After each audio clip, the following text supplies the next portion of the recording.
Now, without wasting time, allow me go straight to presenting President Isaac Ssemakadde's message. This is his eulogy for Pope Francis. And since I've been sent with my council members, I'll read it verbatim exactly. And this is how it goes.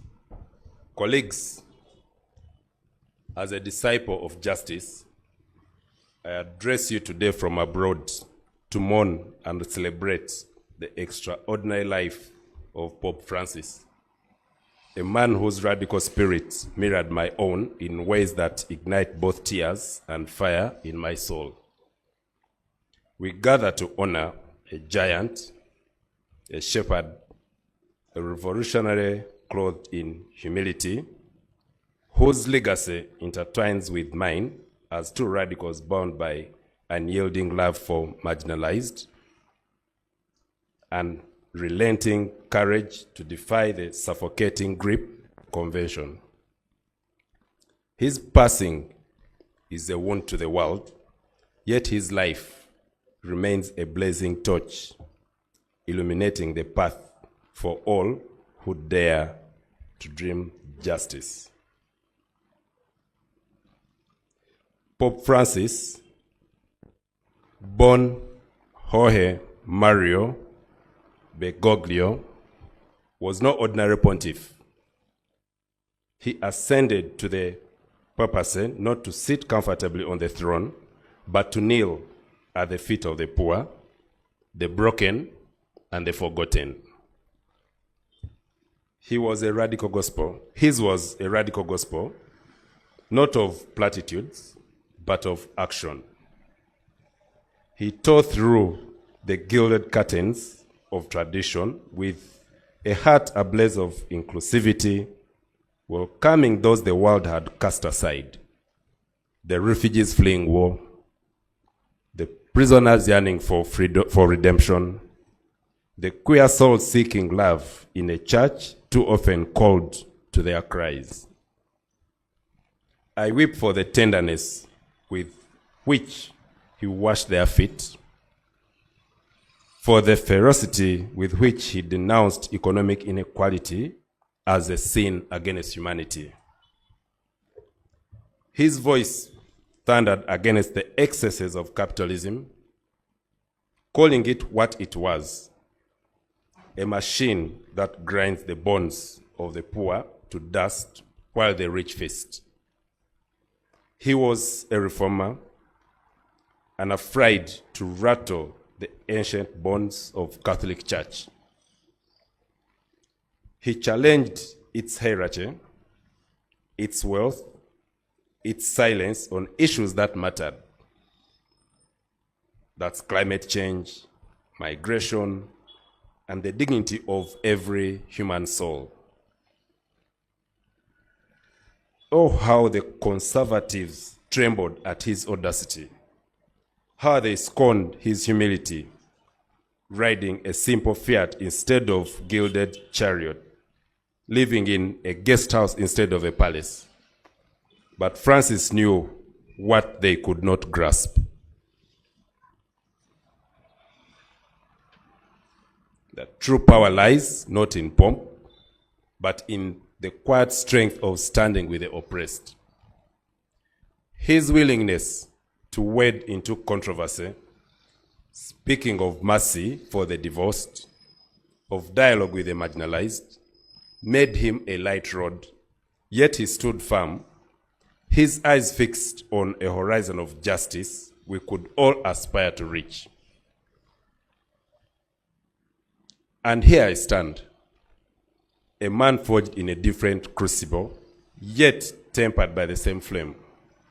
As president of the Uganda Law Society and a former student of the Brothers of Christian Instruction, I have not wielded crozier, but a scepter that is omugo in Uganda, which I have banged with fury against the tables of corruption, oppression, and indifference that choke my nation.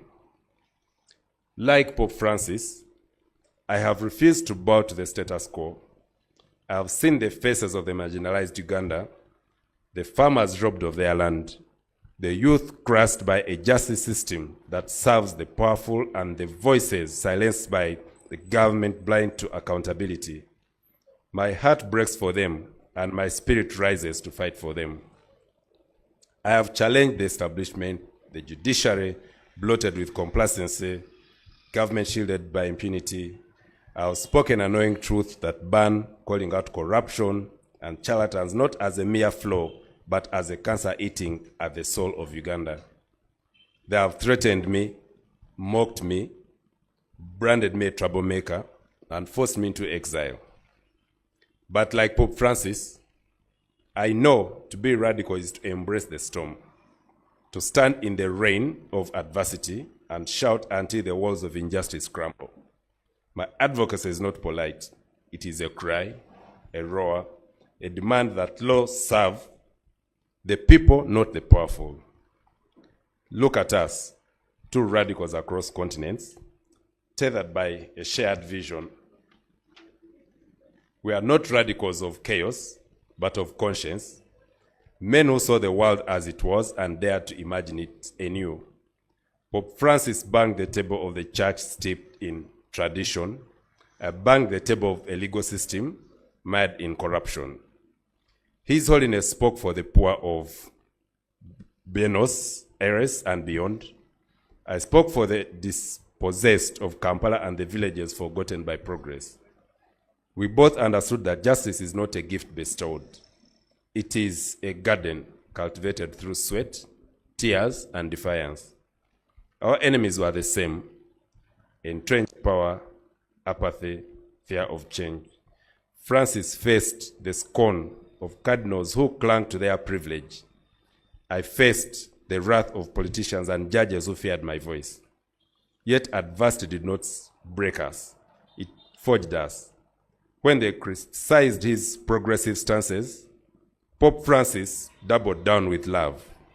When they threatened me for my outspokenness, I tripled my resolve with truth. Together we inspired him with pastoral visits to slums, me with speeches that shook the halls of the Uganda Law Society. We lit fires in the hearts of others, providing that one voice voted in conviction can spark a revolution. Oh, the impact of this man. Pope Francis reshaped the church, softened its edges, and opened its doors to a world in pain.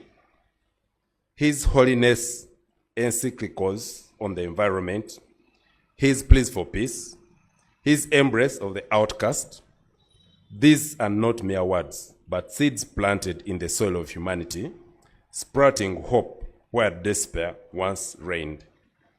And in my corner of the world, and I, in my corner of the world, have steered a generation of lawyers to see their calling not as a profession, but as a mission to defend the defenseless, to dismantle systems that oppress. This is the radical new bar, and our aims are consolidated into one vision, 2060. Today, I weep not just for his loss, but for the beauty of what he gave us. I feel his spirit beside me, urging me onward, whispering that the fight is not over. Our legacies are intertwined, two radicals who showed that change is possible even in the shadow of giants, when you dare to defy, to love, to persist.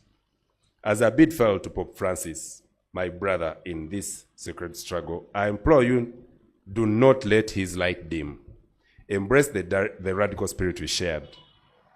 Challenge the conventions that bind us, whether in faith, in law, or in life. Stand with the marginalized, for they are the heartbeat of justice. Let us be unafraid to bang the table, to weep for the suffering, to fight for the dream of a world where every soul is seen, every voice is heard.